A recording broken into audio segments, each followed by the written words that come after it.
Isang mapagpalang gabi sa ating lahat. Ah, Kumusta kapatid?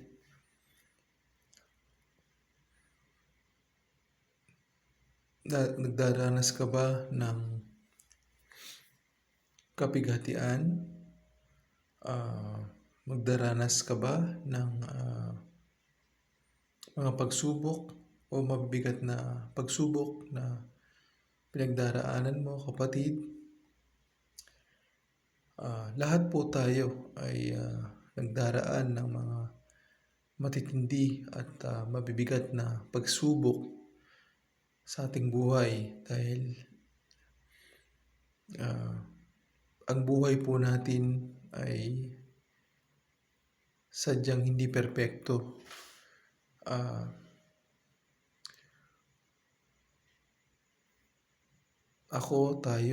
Tayong lahat ay nagdaranas ng mga matitinding mga pagsubok. Iba-iba nga lang. Merong mga mayayaman na kahit mayaman sila, di ba?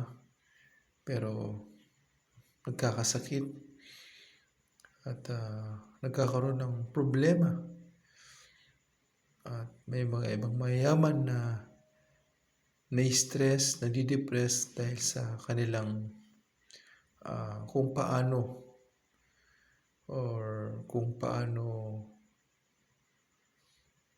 hahati-hatiin yung kanilang kayamanan, mga nag-aaway-away, di ba?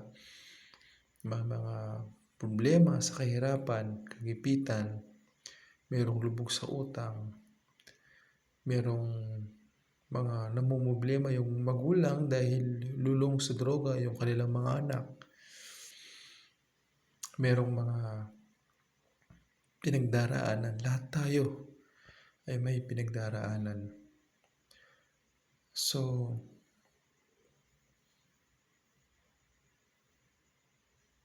kailangan po tayong maging mapayapa ang buhay. Kailangan po tayong maging masaya sa ating buhay kahit na may pinagdaraanan tayong mga patitinding pagsubok at problema. Sa pamamagitan ng salita ng Diyos, sa pagbabasa ng kanyang mga salita,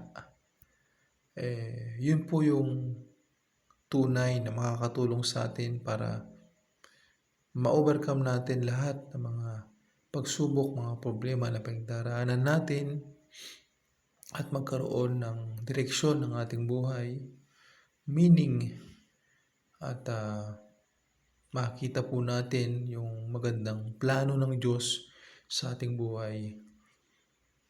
At napakaganda po ng plano ng Diyos sa ating buhay, mga kapatid. At meron po itong meaning. Okay? Kasi ang buhay po ay pansamantala lang. At hindi po natin alam ang buhay. Maaring malakas tayo, pero hindi po natin alam ang buhay, di ba? May maagang namamatay, may mga namamatay na matatanda. Okay, may yung iba na aksidente. At kanina malakas, kinabukasan patay na aksidente pala. So, ang question ko po, sigurado na po ba tayo, na kapag po tayo ay namatay, ay langit ba o impyerno ang pupuntahan natin? So, kailangan po habang buhay po tayo, alam na po natin kung saan po tayo tutungo pagkatapos nating mamatay. Nakakasigurado na po tayo dapat. Meron na tayong kasiguraduhan, security,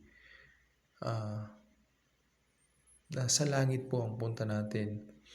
Okay? At yun po yung gusto ko pong i-share po sa inyo ngayong gabi, na yun po yung kaligtasan, yun po yung good news o magandang balita ng kaligtasan. Okay po?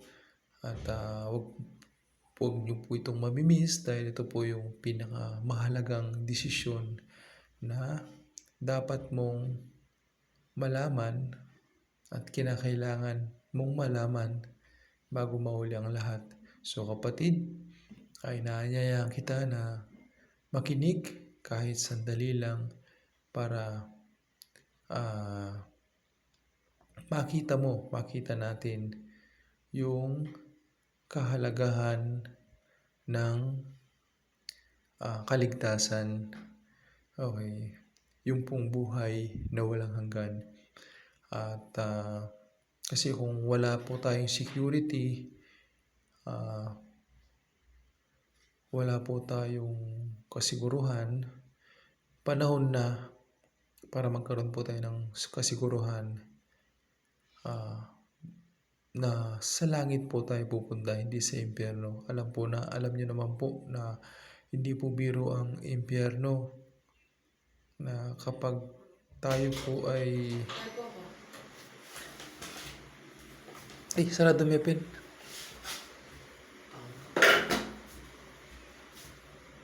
Sarado mo.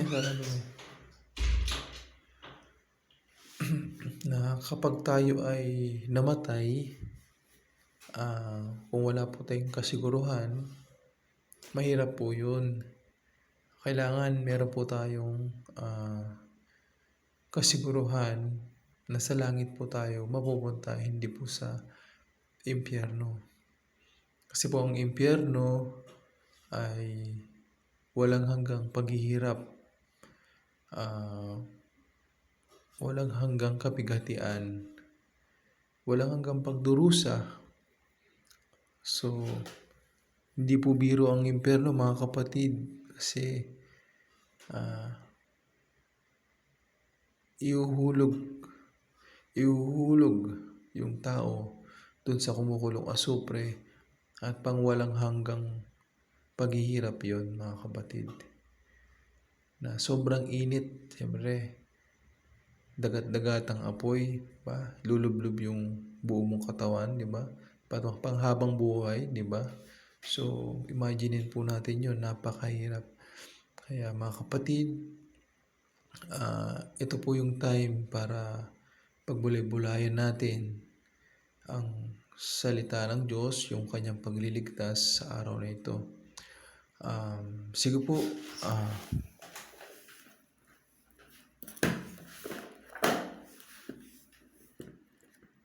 ngayon po ay pagbulay-bulayan po natin, mga kapatid, at konting katahimikan lang po. Ito'y kailangan kong sabihin sa inyo.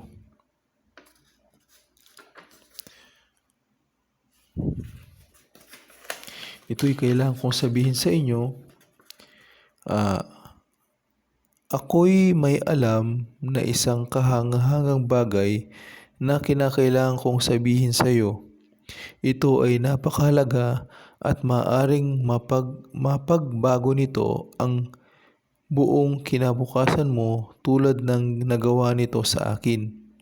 Sa katunayan, ang desisyong gagawin mo tungkol dito ay parehong makakaapekto sa buhay at kamatayan. Hayaan mong bigyan diin ko na ang mensaheng ito ay tunay na katotohanan dahil sa sinabi ito ng Diyos. Kapag nagbibitiw ng pangako ang Diyos, ito ay maaasahan mo sapagkat kailanman ay hindi ito maaaring di matupad.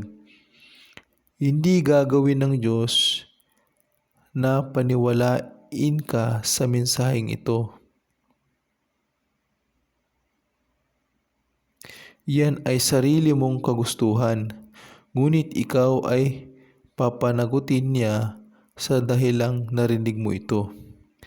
Isang napaka-personal na mensahe ito. Isang bagay na dapat mong pagpasyahan. Dapat mong sabihin na gagawin ko o kaya naman ay hindi ko gagawin. Narito ang mensahe.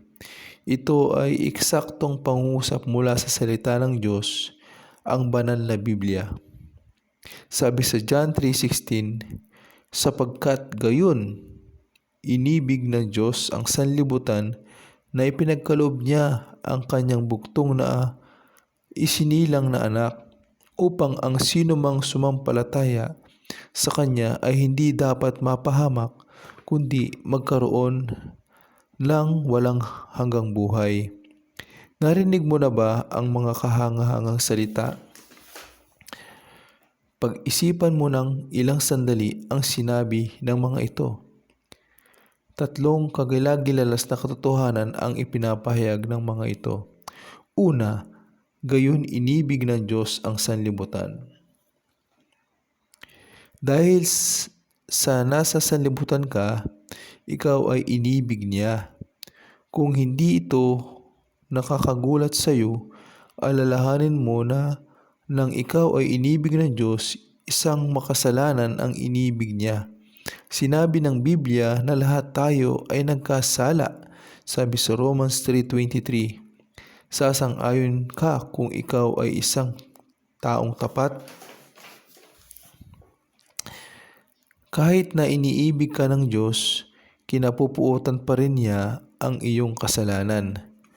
Dahil sa ang Diyos ay banal, nararapat na parusahan niya ang kasalanan. Nararapat na gumawa siya ng banal na paraan ng pagliligtas sa mga makasalanan. Kung hindi, dapat pagbayaran ng makasalanan ang kanyang mga kasalanan.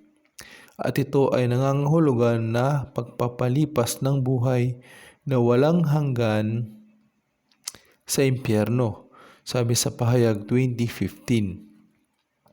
Ang ikalawang dakilang katotohanan ay ipinagkaloob niya ang kanyang buktong na isinilang na anak.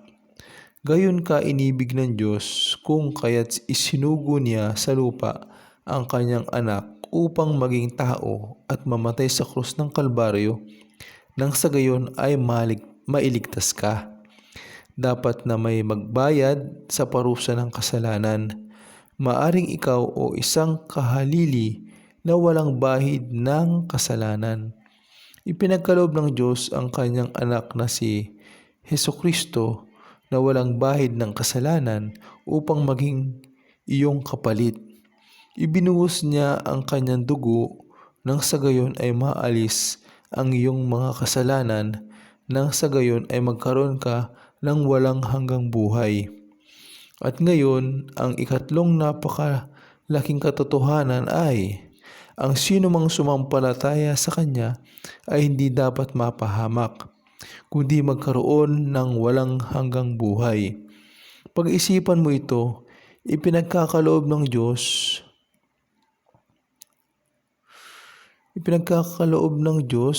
sana ba? Ang walang hanggang buhay sa mga sumasampalataya kay Hesukristo. Natapos na ng tagapagligtas ang gawain. Siya ay namatay, siya ay bumangon mula sa mga patay, at siya ay bumalik sa langit. Ngayon, ang bahagi mo naman ay ang sumampalataya sa Kanya. Nangangahulugan ito na dapat kang sumang-ayon na ikaw ay isang makasalanan. Unawain mo na binayaran ng buo ni Kristo ang parusa para sa iyong mga kasalanan at tanggapin siya bilang iyong Panginoon at tagapagligtas. Ito ang mensaheng kailangan kong sabihin sa iyo. Ngayon, dapat kang gumawa ng desisyon. Siya ba ay tanggapin mo o itatakwil? Sasampalataya ka ba sa Kanya o tatanggihan mo siya? Muli mo itong pag-isipan. Sapagkat gayon inibig ng Diyos ang sanlibutan na ipinagkaloob niya ang kanyang buktong na isinilang na anak upang ang sino mang sumampalataya sa Kanya ay hindi dapat mapahamak kundi magkaroon ng walang hanggang buhay. Sabi sa John 3:16. Maikli ang panahon mo sa lupa, kapatid. Ngunit ang desisyon mo para kay Kristo ay magtatagal hanggang sa kawalang hanggan. Hanggang sa kawalang hanggan. Tatanggapin mo ba si Hesukristo bilang iyong tagapagligtas at makatitiyak ka ng walang hanggang buhay? Ano ang desisyon mo, kapatid? Kung nakapag-desisyon ka na, kapatid, at kung handa ka ng tanggapin ang ating Panginoong Hesus sa ating puso, sa ating buhay, maaaring sumunod ka sa panalangin pagtanggap at ariin mo itong sarili mong panalangin at nawa ay tanggapin mo siya ng totoo at tunay sa iyong buhay, sa iyong puso. Kung handa ka na, kapatid, na tanggapin mo siya, sumunod ka sa panalangin pagtanggap. Tayo manalangin. Diyos naming makapangyarihan sa lahat, maraming pong salamat sa dakilang pag-ibig po ninyo sa amin.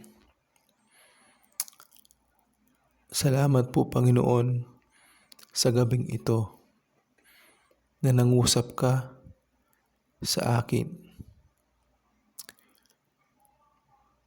Panginoon, inaamin ko po na ako'y isang taong makasalanan. Patawarin niyo po ako sa lahat po na aking mga nagawang mga kasalanan. Pinagsisisihan ko po ang lahat po ng mga kasalanan na nagawa ko. Linisin po ninyo ako ng iyong dugo at patawarin sa lahat po ng aking mga kasalanan. Ako'y nananalig at nananampalataya na ang iyong bugtong na anak na si Jesucristo ay namatay sa krus ng Kalbaryo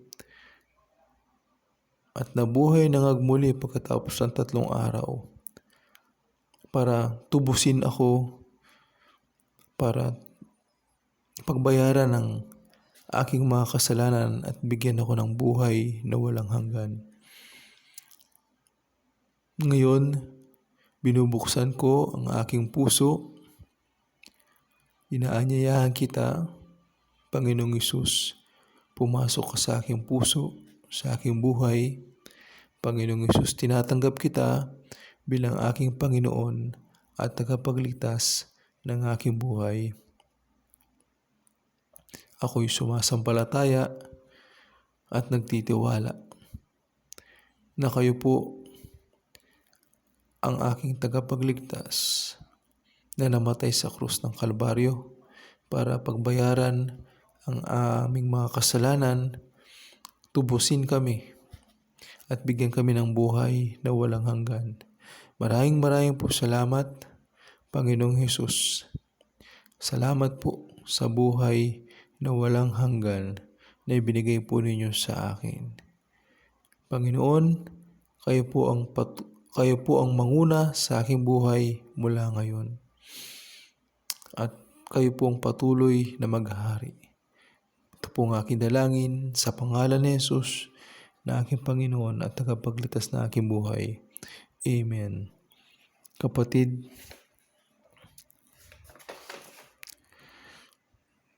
kung tinanggap mo ng totoo at tunay sa iyong puso ang ating Panginoong Hesus, binabati kita at ngayon ay nakakasiguro ka na meron ka ng buhay na walang hanggan.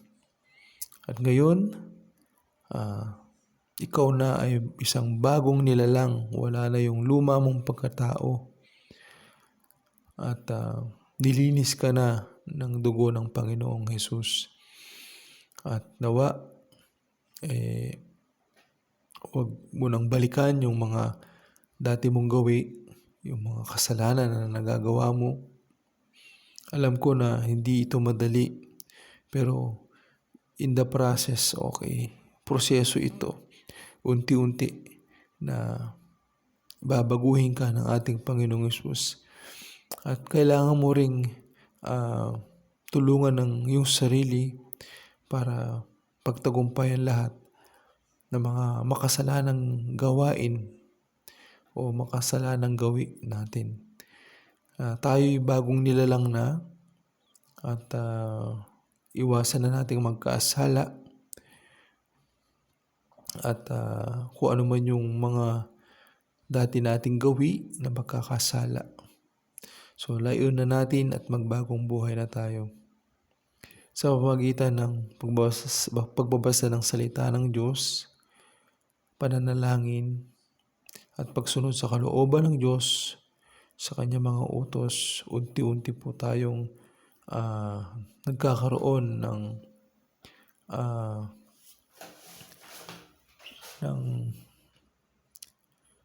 panibagong buhay. Okay? Magkakaroon tayo ng banal na pamumuhay o Christ-likeness. Okay? Magiging kawangis natin ang ating Panginoong Hesus. So, binabati kita kapatid.